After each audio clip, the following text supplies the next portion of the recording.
माजी आयुक्त शिंद्राय यांनी जाखड मॅडम व आपले सिटी इंजिनियर अनिता परत यांचं प्रथम आभार मानेन, कारण या निधीसाठी त्यांनी मला खूप मदत केलेली आहे। आणि त्यानंतर आमचे लाडके आमदार विश्वनाथ भोईर यांनी महावीर नगरीचा जो रस्ता राहिला होता थोडासा, त्याच्यासाठी 25 लाख आणि युनिव्हर्सिटीच्या मागे असलेले हिना गार्डन ते मंगेशी सुट्टीच्या रस्त्याचं 30 लाख असे त्यांनी मला दिलेले राहील। त्यांनी वेळोवेळी विकास कामासाठी मला चांगला निधी दिलेला आहे।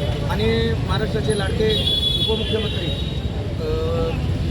माननीय एकनाथजी शिंदेसाहेब आणि श्रीकांत शिंदे यांनी पण खूप आपल्याला निधी दिलेला आहे। आज UPWच्या माध्यमातून हा रस्ता लवकरात लवकर आपण चालू करतो आहे आणि उरलेला अर्धवट झालेला रस्ता म्हणजे वायलेनगर शिवसेना शाखा ते रविकांतवाली चौक याचं लवकरात लवकर मला निधी मिळून त्याचं पण काम चालू करेल। आज या ठिकाणी काम करत असताना आज युनिव्हर्सिटीचे जे गार्डन आहे डॉक्टर आनंदीबाई जोशी त्यासाठी आपले माजी आमदार नरेंद्र पवार यांच्या माध्यमातून 15 कोटीचा निधी आलेला आहे। त्याचं पण काम लवकरात लवकर आज जसं आगरी कोळी कुंडी भवन आज 82 करोड रुपयाचा आपला स्मार्ट सिटीचा रस्ता झालेला आहे आणि लवकरात लवकर अमृत पार्क ते गंधारी ब्रिजपर्यंत जो रस्ता तो जवळजवळ 100 करोड रुपयाचा या DPRच्या माध्यमातून आम्ही करतोय आणि तो लवकरात लवकर लोकांसाठी पुरा करण्यात येईल। या ठिकाणी कामं करत असताना मला जे आमचे सगळे ज्येष्ठ नागरिकांचा आशीर्वाद लावलेले आहे वेळेवर ते मला मार्गदर्शन करत असतात आणि इथले जो कामगार वर्ग खास करून शिक्षक वर्ग आहे, मंत्रालयात काम करणारे लोक आहे,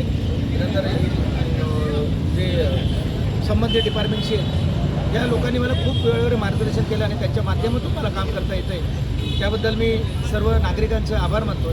थोडीशी ते शाळा असल्या कारणाने आता शाळा बंद आहेत पण थोडंसं स्थानिक लोकांना त्रास होईल त्या आपल्या माध्यमातून स्थानिक लोकांनी मी विनंती करतो की थोडा त्रास सहन करा। लवकरात लवकर आपल्याकडे जे पावसाळ्यामध्ये जे खड्डे पडतात रस्त्याला या खड्डेमुक्त आपला परिसर तुमच्यासाठी मी लवकरात लवकर देईन अशा अपेक्षित करतो आणि सांगतो। जय महाराष्ट्र।